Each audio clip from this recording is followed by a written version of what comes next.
প্রিয় শিক্ষার্থীবৃন্দ, আসসালামু আলাইকুম।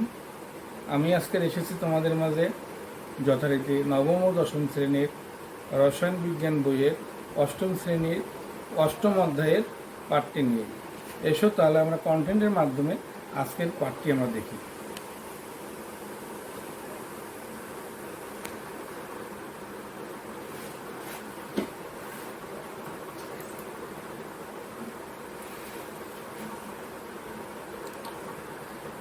আমি সুগন্ধি মাধ্যমিক বালিকা বিদ্যালয় ও বাগেরহাট সদর অনলাইন স্কুলের পক্ষ থেকে সবাইকে স্বাগতম জানাচ্ছি।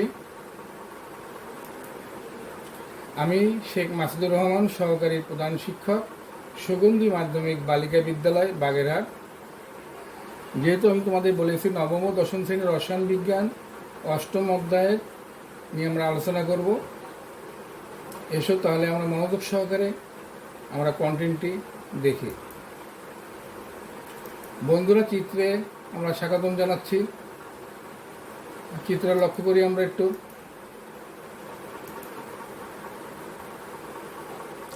রান্নাবান্না করতে কোন শক্তির প্রয়োজন হয়? রান্নাবান্না করতে কি কোনো শক্তির প্রয়োজন? বন্ধুরা, তোমরা একটু চিন্তা করো, রান্না করতে আমাদের কি প্রয়োজন হয়? রান্না করতে আমাদের আগুন প্রয়োজন হয়। তা আগুন একটা শক্তি। জ্বালানির মধ্যে কোনো শক্তি নিহিত আছে কি না? জ্বালানির মধ্যে কোন শক্তি নিহিত আছে কি? জ্বালানির মধ্যে কোনো শক্তি নিহিত আছে কি? আমরা ইন্ডিকেট করে আমরা দেখতে পারি এখান থেকে জ্বালানির মধ্যে কি শক্তি নিহিত আছে।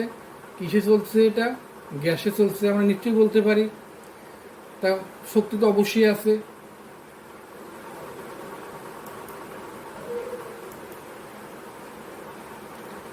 পরবর্তী চিত্রটার দিকে আমরা লক্ষ্য করি। এখানে কি আছে? এটা বরফ, পানি, লেবু। লেবু, পানি, বরফ। বরফ, পানি ও লেবু বিক্রিয়ায় কি তাপ উৎপন্ন হয়? আমরা এটা প্র্যাকটিক্যাল আমরা এটা দেখে নিতে পারি। এখন তাপ উৎপন্ন হয় কিভাবে? যদি আমরা পাত্রটা ধরি তাহলে দেখা যাবে যে এই পাত্রে এখানে তাপ হচ্ছে কিনা এভাবে অনুভব করতে পারি। চিত্রে কি দেখা যাচ্ছে বন্ধুরা? আগুন। আগুনের মধ্যে শক্তি উৎপন্ন হচ্ছে, তাহলে আমরা নিশ্চয়ই এটা বলতে পারি। তাহলে আমাদের আছে অষ্টম শ্রেণীর পাঠটা হবে কি? রাসায়নিক শক্তি। আজকে আমরা এখান থেকে কি শিখব বন্ধুরা? রাসায়নিক বন্ধনের ধারণা বর্ণনা করতে পারবো, আন্তঃআণবিক শক্তি সম্পর্কে বর্ণনা করতে পারবো, রাসায়নিক বিক্রিয়ার শক্তির পরিবর্তন ব্যাখ্যা করতে পারবো, তাপ উৎপাদী বিক্রিয়া ও তাপহারী বিক্রিয়া ব্যাখ্যা করতে পারবো। বন্ধুরা, ছবিগুলো লক্ষ্য করো একটু।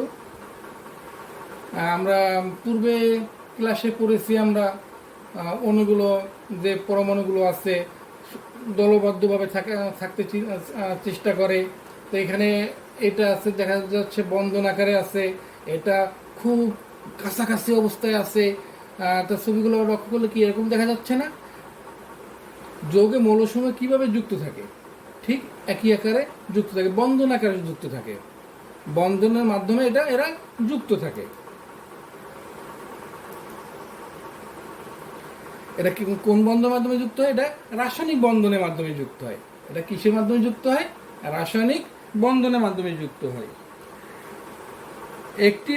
তোমরা মনে রাখবে, পদার্থের মধ্যে কি থাকে? অণু ও পরমাণু থাকে। একটি পরমাণু আরেকটি পরমাণুর সঙ্গে আকর্ষণ শক্তির মাধ্যমে যুক্ত থাকে, আকর্ষণ শক্তি বা বন্ধন শক্তির মাধ্যমে যুক্ত থাকে। আবার একটি অণু অন্য অণুর সাথেও আকর্ষণ শক্তি বা আন্তঃআণবিক শক্তির মাধ্যমে যুক্ত থাকে। এই শক্তিকেই বলা হয় আমাদের রাসায়নিক শক্তি। তাহলে আমরা আজকে কি রাসায়নিক শক্তির মাধ্যম এবং রাসায়নিক বন্ধনের মাধ্যমে বন্ধন শক্তি মাধ্যমে এটা যুক্ত থাকবে সেটা জানলাম। বন্ধুরা, এটাও লক্ষ্য করো, তোমরা দেখো আমরা একটু বন্ধনের মাধ্যমে যেটা যুক্ত থাকে সেটা আবার একটু জেনে নিই আমরা একটু। বন্ধন আবদ্ধ একটি পরমাণুর সাথে বন্ধনে আবদ্ধ একটি পরমাণুর সাথে অপর একটি পরমাণু যে আকর্ষণ শক্তির মাধ্যমে যুক্ত থাকে তাকে কি বলা হয়? বন্ধন শক্তি বলা হয়। তাকে কি বলা হয়? বন্ধন শক্তি বলা হয়। বন্ধুরা, আমরা নিশ্চয়ই পূর্বে ক্লাসে জানতে পেরেছি সোডিয়াম ক্লোরাইড আয়ন ও ক্লোরাইড আয়নের মধ্যে কি বন্ধনের মাধ্যমে বিদ্যমান থাকে? এটা আয়নিক বন্ধনের মাধ্যমে বিদ্যমান থাকে। কার্বন ডাই অক্সাইড অণুতে কার্বন এবং অক্সিজেন, কার্বন ডাই অক্সাইড অণুতে কার্বন এবং অক্সিজেন কোন বন্ধনের মাধ্যমে আবদ্ধ থাকে? আমরা পূর্বে ক্লাসে জেনেছি, অষ্টম শ্রেণী ক্লাসে জেনেছি, বন্ধন অধ্যায়, রাসায়নিক বন্ধন অধ্যায় যে অধ্যায়টা আছে সেখানে সমযোজী বন্ধনের মাধ্যমে আবদ্ধ থাকে।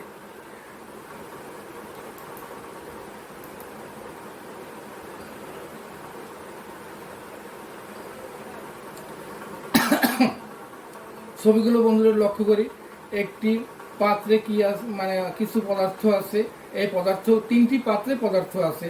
এই পাত্রে দেখা যাচ্ছে যে পদার্থগুলো আছে খুবই কাছাকাছি, একটির সঙ্গে একটি মিশে আছে। আর একটি পাত্রে দেখো একটু ফাঁকা ফাঁকা করে আছে। আর একটা পাত্রে দেখা যাচ্ছে যে এরা অনেক ফাঁকা ফাঁকা অবস্থান করছে। তো এটার কারণটা কি? পদার্থের অণু বা আয়নসমূহ একে অপরের সাথে কোন শক্তির মাধ্যমে কাছাকাছি থেকে একটি নির্দিষ্ট অবস্থা প্রকাশ করে? কোন শক্তির মাধ্যমে? সেটা হলো আমাদের আন্ত আণবিক শক্তির মাধ্যমে। বন্ধুরা, নিশ্চয়ই আমরা এটা বুঝতে পেরেছি।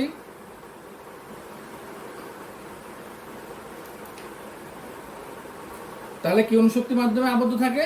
আন্ত আণবিক শক্তির মাধ্যমে এটা আবদ্ধ থাকে। তাহলে আন্ত আণবিক শক্তিটা কি বন্ধুরা? আমরা আবার একটু জেনে নিই। আন্ত আণবিক শক্তিটা হলো আমাদের সমযোজী যৌগের অণুসমূহ একে অপরের সাথে, সমযোজী যৌগের অণুসমূহ একে অপরের সাথে যে আকর্ষণ শক্তির মাধ্যমে, যে আকর্ষণ শক্তির মাধ্যমে একে অপরের সাথে যুক্ত থাকে তাকে কি শক্তি বলা হয়? আন্ত আণবিক শক্তি বলা হয়। যেমন পানি একটি কি যৌগ? আমরা জানতে পেরেছি আগে আগে পানি একটি সমযোজী যৌগ। একটি পানি অণুর সাথে আশেপাশে অন্যান্য পানি অণুসমূহ আন্ত আণবিক শক্তির মাধ্যমে যুক্ত থাকে। বন্ধুরা, আমরা আন্ত আণবিক শক্তি কি তা জানতে পেরেছি। এসে একটা চিত্র লক্ষ্য করি এখানে। বন্ধুরা, তোমরা বলতে এই তীর চিহ্ন মাধ্যমে যেটা আগে লক্ষ্য করা হয়েছে, এই যে এটা কি হতে পারে? তোমরা নিশ্চয়ই বলতে পারবে। এটা জলীয় বাষ্প। এই যে তীর চিহ্ন মাধ্যমে এটা দেখানো হয়েছে, এটা কি বলতে পারবে তোমরা? অবশ্যই এটা হলো পানি। পানি কি করতেছে? পানি ফুটতেছে। কিসের মাধ্যমে ফুটতেছে? আগুনের তাপ দিছি, আগুনের সাহায্যে আমরা তাপ দিয়েছি, সেই কারণে পানিটা ফুটছে। আর এইটা কি? এই যে হলুদ, এটা যেহেতু আমি বলে ফেলেছি আগুন, আগুনটা কি একটা শক্তির মাধ্যমে জ্বলে। কোন শক্তির মাধ্যমে জ্বলে? যেমন কাঠের মাধ্যমে চলে, আবার আমরা জানি গ্যাসের মাধ্যমে চলে। যে কোনো একটা শক্তির মাধ্যমে তো এটা আগুনটা জ্বালানো হয়। তাহলে এটা হলো শক্তি। পানি তরল থেকে জলীয় বাষ্পে পরিণত হওয়ার কারণটা কি? পানি তরল থেকে, পানিটা কি তরল ছিল, তরল থেকে কোনটা পরিণত হচ্ছে? জলীয় বাষ্পে পরিণত হচ্ছে। হওয়ার কারণটা কি বন্ধুরা বলতে পারবে? এসো তাহলে। এই অবস্থায় যদি আমরা তাপটা সরিয়ে নিই, মানে আগুন শক্তিটা আমরা সরিয়ে নিই, আগুনটা আমরা সরিয়ে নিই, তাহলে কি ঘটবে? বন্ধুরা, চিত্রটা আমরা লক্ষ্য করি একটু। এখানে কি দেয়া আছে? একটি পাত্র বা বিকারে পানি, এই একটা থার্মোমিটার। এখানে থার্মোমিটার দাগাঙ্কিত করা আছে 0 ডিগ্রি, 10 ডিগ্রি, 20 ডিগ্রি। এই হলো বরফের টুকরো। এখানে একটা শক্তি দেওয়া হবে। শক্তিটা পরবর্তী চিত্র আমরা লক্ষ্য করি একটু। তাপ দেওয়া হচ্ছে পাত্রটায় তাপ দেওয়ার ফলে দেখো থার্মোমিটারের দাগ ছিল কোথায়? সেখানে বেড়ে কোথায় হয়ে গেছে? 100 ডিগ্রি সেন্টিগ্রেড তাপমাত্রায়। তার তাপের ফলে কি হয়েছে? থার্মোমিটারটা বৃদ্ধি পেয়েছে। বৃদ্ধি পেয়ে কি অবস্থানে গেছে? 100 ডিগ্রি সেন্টিগ্রেড তাপমাত্রায় সে রূপান্তরিত হয়েছে। তাপটা যদি বন্ধুরা সরিয়ে নিই, তাপটা আমরা সরিয়ে যদি নিই, তাহলে কি ঘটবে? এসব তাহলে আমরা একটু দেখি। তাপটা সরিয়ে নেওয়ার পরে এখান থেকে যে বরফটা পানির মধ্যে আসবে, এসে পড়লো। আচ্ছা, বরফের তাপটা কি ঠান্ডা না গরম? একটু অনুভব করতে পারি না আমরা?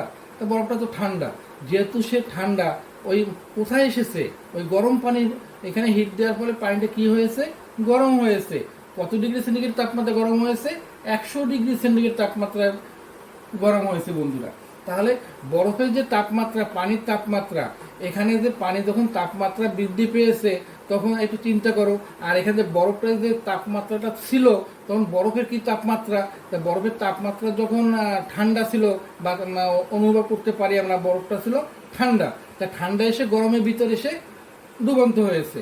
তাহলে কি এখান থেকে কি পানিটা কি তাহলে ঠান্ডা এখান থেকে গ্রহণ করবে, সে ওই যে গরম 100 ডিগ্রি সেন্টিগ্রেড তাপমাত্রা ছিল আস্তে আস্তে তাপমাত্রাটা কি নিচে নেমে আসবে বন্ধুরা।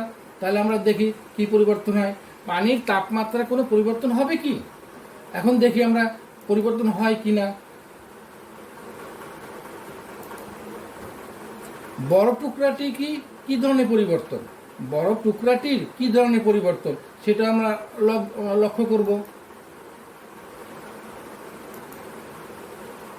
বন্ধুরা। এখন দেখো বরফের টুকরাটা যখন ছিল আস্তে আস্তে কিসে পরিণত হয়ে যাচ্ছে, দেখো তাপ যখনই 100 ডিগ্রি সেন্টিগ্রেড তাপমাত্রা থেকে কমতেছে তখন কিন্তু বরফটা পানিতে রূপান্তরিত হচ্ছে। একটু মানে তোমরা লক্ষ্য করো, একটু তাপমাত্রা ছিল কোথায়, 100 ডিগ্রি সেন্টিগ্রেড তাপমাত্রা, পানি, ফুটন্ত পানি, সেই পানির মধ্যে বরফটা এসে তখন 30 ডিগ্রি সেন্টিগ্রেড তাপমাত্রা যখন নামছে তখন বরফটা পানিতে পরিণত হয়ে গেছে। কারণ বরফটা পানিতে পরিণত হবে কেন, ওই তো তাপ, বাইরে যে তাপটা ছিল বরফের 0 ডিগ্রি সেন্টিগ্রেড তাপমাত্রা যখন ছিল তখন ওই 100 ডিগ্রি সেন্টিগ্রেড তাপমাত্রার মধ্যে এসে পতিত হয়েছে। পতিত হওয়ার পরে ওই যখন গরম হয়েছে তখন বরফটা পানিতে রূপান্তরিত হয়েছে। তাপমাত্রা কমে যাওয়ার কারণটা কি এখন তোমরা বন্ধুরা বুঝতে পেরেছো নিশ্চয়ই।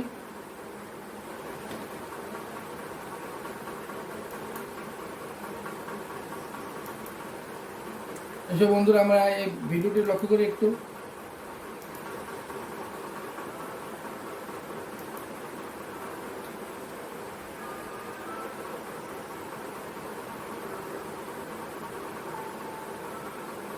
খুব মনোযোগ সহকারে আমরা ভিডিওটি দেখব।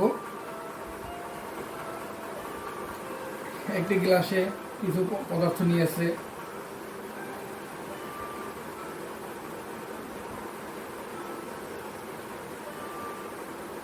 আর একটি পদার্থ মিশ্রিত হচ্ছে, তারপরে এটাকে মানে মিশানো হচ্ছে চামচ দিয়ে। থার্মোমিটার দিকে এখন পর্যবেক্ষণ করা হচ্ছে। কি বন্ধু দেখতে পাচ্ছি না আমরা, এর ভিতরে পানি ঢালার পরে কি তাপ উৎপন্ন হচ্ছে। এখন দেখো এই থার্মোমিটার কোথায় এসে পৌঁছায়, দেখো এখান থেকে এই থার্মোমিটারটা এখন দেখো বৃদ্ধি পাচ্ছে, বৃদ্ধি পেয়ে কোথায় কোথায় এসেছে দেখো, লক্ষ্য করতে পারছো বন্ধুরা।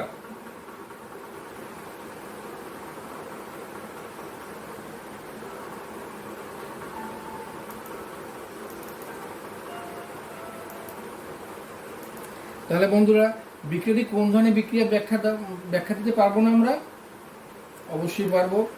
হ্যাঁ, এখন বন্ধুরা এটা দেখো রাসায়নিক পদার্থ, একটা বিকারে কিছু পদার্থ দেওয়া আছে, এই যে তীর চিহ্নের মাধ্যমে, লাল তীর চিহ্নের মাধ্যমে তাপ প্রবাহের দিক বোঝানো হচ্ছে তোমাদের। একটু চিন্তা করো,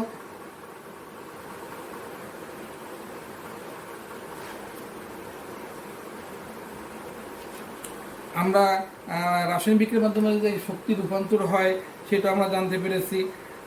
প্রত্যেক পদার্থের মধ্যে কিছু কিছু শক্তি বিদ্যমান থাকে, এটা আমরা জানতে পেরেছি। সাধারণত কোনো কোনো রাসায়নিক বিক্রিয়কসমূহের শক্তি দিয়ে বিক্রিয়া ঘটাতে হয়, অথবা কোনো কোনো রাসায়নিক বিক্রিয়া ঘটার ফলে শক্তি উৎপন্ন হয়। কিছু বিক্রিয়া ঘটার ফলে শক্তি উৎপন্ন হয়, আবার কিছু রাসায়নিক বিক্রিয়কসমূহের শক্তি দিয়ে বিক্রিয়া ঘটাতে হয়, অথবা রাসায়নিক বিক্রিয়া ঘটার ফলে শক্তিটা উৎপন্ন হয়। এই রাসায়নিক শক্তির বিক্রিয়ার শক্তি রূপান্তর ঘটে। বিক্রিয়া ঘটাতে যে শক্তি দিতে হয় বা বিক্রিয়া ঘটার ফলে যে শক্তি উৎপন্ন হয় তার বিভিন্ন রূপ হতে পারে। বন্ধুরা বিক্রিয়াটি ঘটনাটা ব্যাখ্যা করতে বুঝতে পেরেছি আমরা। বন্ধুরা পাশে একটা চিত্র আমরা লক্ষ্য করছি, দেখো মোম, জ্বলন্ত একটা মোম। এটা হলো পানির অণু, অক্সিজেন অণু, কার্বন ডাইঅক্সাইড অণু, মোমের অণু। আমরা তাপের পরিবর্তন অষ্টম শ্রেণীতে তাপের পরিবর্তন ছিল, তখন জানতে পেরেছি মোম যখন জ্বলন্ত, মোম থেকে কি কি আশা করা যায়, কি পরিবর্তন ঘটতে পারে। তো এখান থেকে পানির অণু উৎপন্ন হয়, অক্সিজেন অণু আছে, কার্বন ডাইঅক্সাইড অণু আছে, মোমের অণুও এখানে আছে। দেখো এখান থেকে এই বন্ধন আকারে এখানে যুক্ত আছে কার্বনের সঙ্গে হাইড্রোজেন আছে। বন্ধু, কার্বনের সঙ্গে হাইড্রোজেন আছে, আবার এই কার্বনের সঙ্গে দুটো হাইড্রোজেন, পরবর্তী এই কার্বনের সঙ্গেও হাইড্রোজেন, তিনটে কার্বনের সঙ্গে হাইড্রোজেন বন্ধন আকারে সংযুক্ত আছে। বন্ধুরা এসো কি করতে পারে আমরা একটু দেখে লক্ষ্য করি। এটা হলো পানির অণু,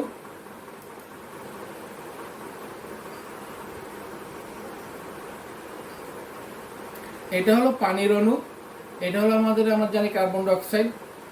তারপরে একটু লক্ষ্য করো, এটা কেন ভাঙছে, তাপ প্রয়োগ করা হয়েছে বিধায় এটা বন্ধনটা ভেঙেছে।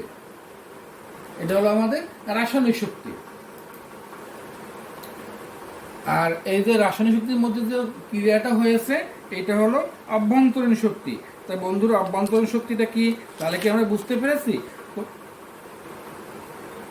কোনো কোনো পদার্থ একটি নির্দিষ্ট তাপমাত্রা, নির্দিষ্ট পরিমাণ শক্তি ধারণ করে, এই শক্তিটাকে বলা হয় কি শক্তি? অভ্যন্তরীণ শক্তি।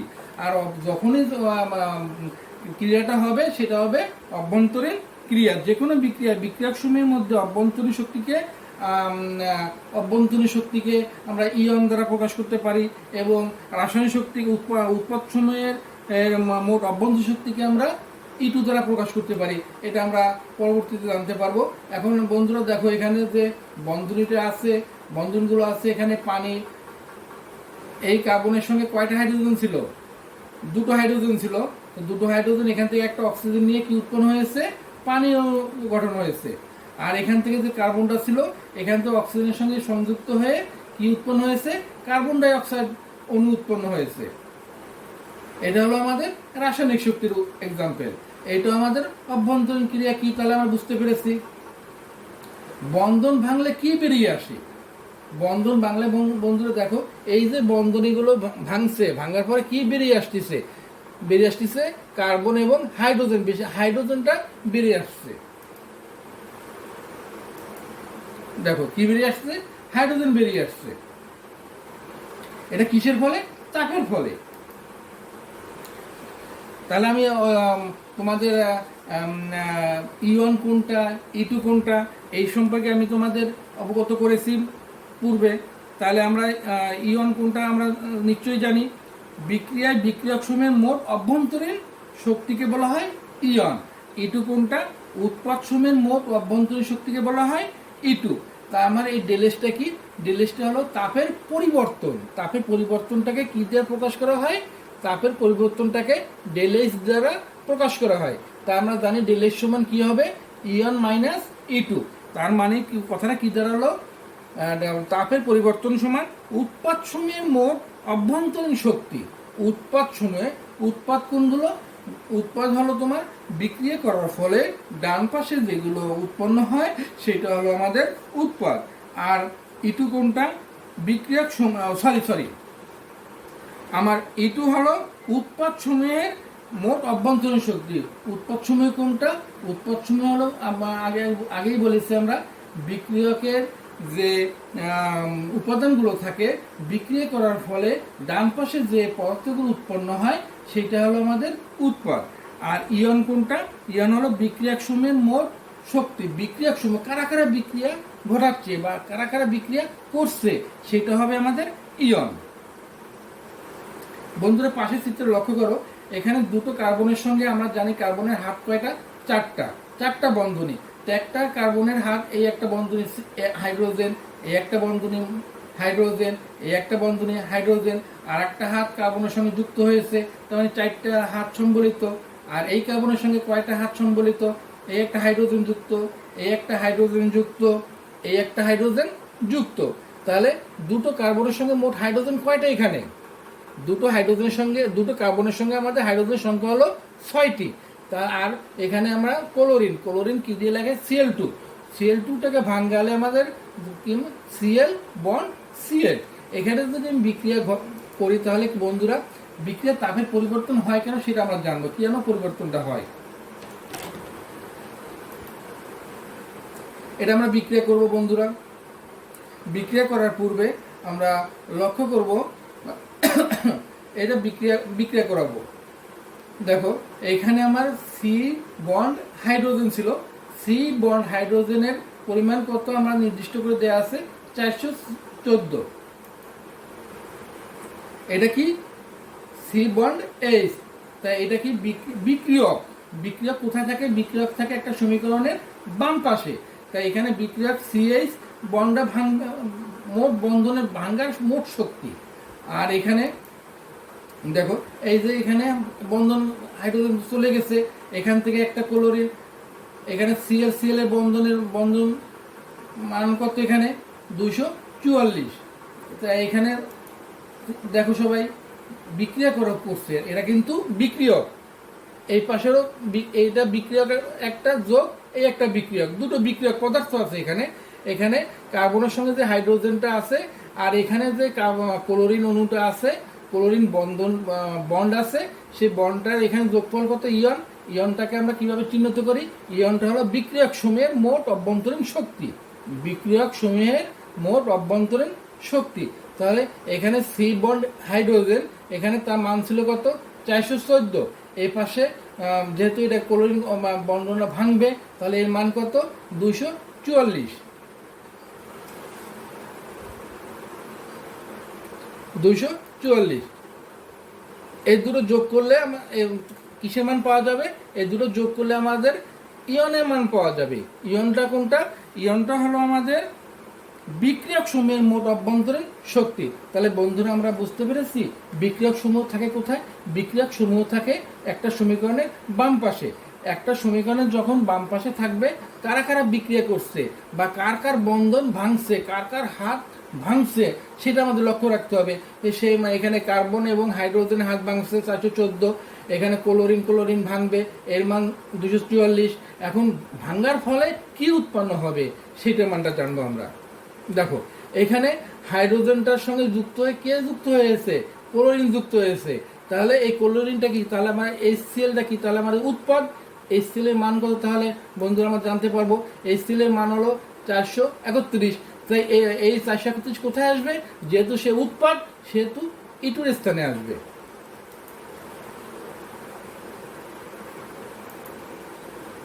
আর এই ক্লোরিনটা কোথায় গেছে?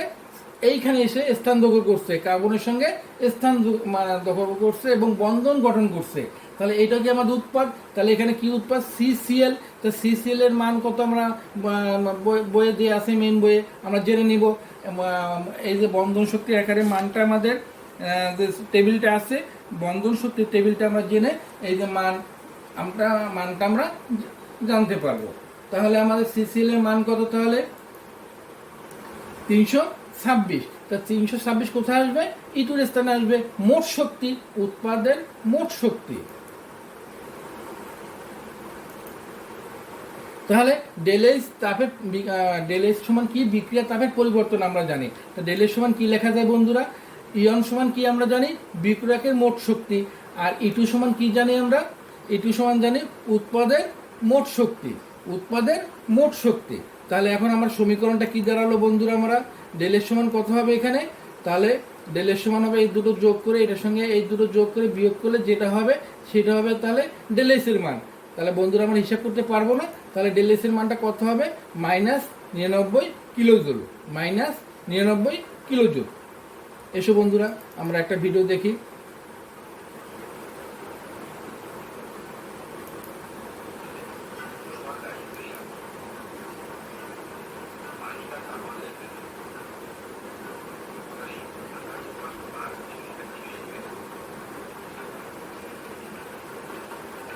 ওর দেখতে হবে যে থার্মোমিটার আগে যে অবস্থান ছিল সেখান থেকে তাপ বৃদ্ধি পেয়ে কোন স্থানে দাগান্বিত হয়েছে, অথবা কোন স্থান থেকে নেমে নিম্নতর স্থানে পতিত হয়েছে, সেটা আমরা লক্ষ্য করব।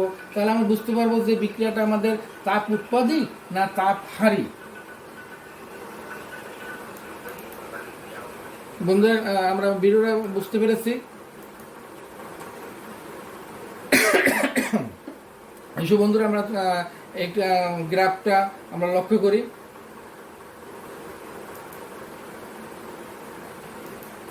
এই অবস্থানে কি আছে? বিক্রিয়ক আছে। যখন বিক্রিয়ক কি দিয়ে লেখে? আমরা ইয়ন দ্বারা লিখে।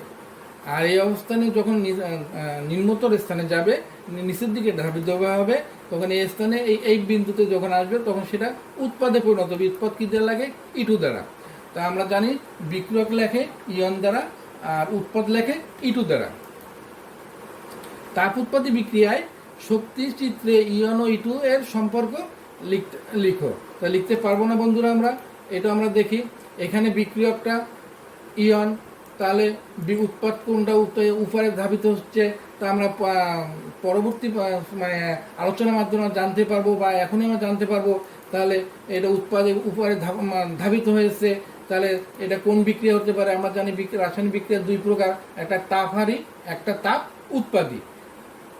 তাপহারী বিক্রিয়ার ক্ষেত্রে বিক্রিয়ার শক্তিচিত্র ইটু ও ইয়ন সম্পর্ক এটা, আর তাপ উৎপাদী বিক্রিয়ার ক্ষেত্রে ইয়ন ও ইটুর সম্পর্ক লেখা হয়েছে। বন্ধুরা, তাপ উৎপাদী বিক্রিয়া যখন হবে তখন বিক্রিয়ক এবং উৎপাদ কোথায় অবস্থান করছে সেটা আমরা লক্ষ্য রাখবো। তাপহারী বিক্রিয়ার ক্ষেত্রে বিক্রিয়ক এবং উৎপাদের অবস্থান কোথায় সেটা আমরা চিহ্নিত করব। এটাই মূলত আসল কথা। আমরা দলগত কাজটা দেখি বন্ধুরা। আমরা দেখো, চিত্রে 1 দেখা যাচ্ছে। চিত্র এখানে 2 নম্বর চিত্রটা আমরা এখানে লক্ষ্য করি, লেবুর রস দেওয়া হচ্ছে। 3 নম্বর চিত্রটা আমরা লক্ষ্য করি, এখানে ফোঁটা ফোঁটা দেওয়া হচ্ছে। এখানে করলে কি হয়? গ্লাসে খাবার সোডা, খাবার সোডার সংকেত কি বন্ধুরা? Sodium bicarbonate. তা আমরা গ্লাসে কি নিব? সোডিয়াম বাই কার্বনেট নিব। গ্লাসে সোডিয়াম বাই কার্বনেট নিয়ে আমরা কি করব? লেবুর রস ওখানে ফোঁটা ফোঁটা ফেলবো। ফেলার ফলে কি উৎপন্ন হবে? এসো তাহলে আমরা সেটা লক্ষ্য করি।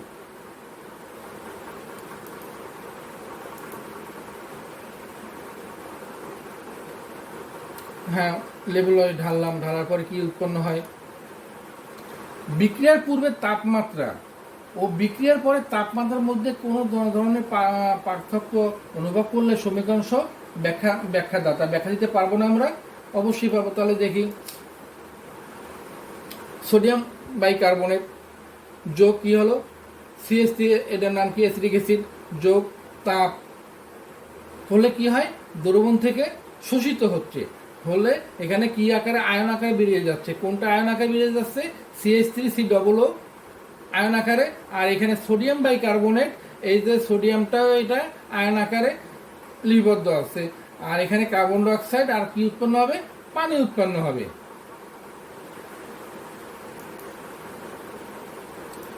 বন্ধুরা, আমরা আজকের ক্লাসের শেষ প্রান্তে এসেছি। তো বন্ধন শক্তি কি আমরা বলতে পারবো না? অবশ্যই বলতে পারবো। আন্তঃআণবিক শক্তি কাকে বলে আমরা বলতে পারবো না? আমরা অবশ্যই বলতে পারবো। তাপের পরিবর্তনের ভিত্তিতে রাসায়নিক বিক্রিয়া কয় প্রকার? যে বিক্রিয়ার তাপ শোষিত হয় তাকে কি বিক্রিয়া বলে? যে বিক্রিয়ার তাপ শোষিত হয় অবশ্যই আমরা বলতে পারবো। বন্ধুরা, এটা বাড়ির কাজ দিয়ে দিলাম। 3টি তাপ উৎপাদী ও 2টি তাপহারী বিক্রিয়ার উদাহরণ লিখে আনবে। আমি ধন্যবাদ জানাচ্ছি এইমাত্র যার কন্টেন্টটি আপনারা দেখছেন, আমাদের শ্রদ্ধেয় মোহাম্মদ নাসির উদ্দিন, সহকারী শিক্ষক, দুলালপুর SMNK উচ্চ বিদ্যালয়, ব্রাহ্মণপাড়া, কুমিল্লা। আমার খুব পরিচিত এবং আপনজন এই শিক্ষক, যিনি তার পরিশ্রম করে এই কন্টেন্টটি তৈরি করেছেন মডেল কন্টেন্ট হিসাবে। আমি তার ক্লাসটাই নিয়েছি।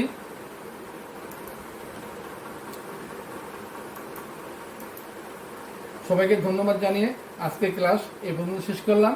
খুদা হাফেজ। আসসালামু আলাইকুম।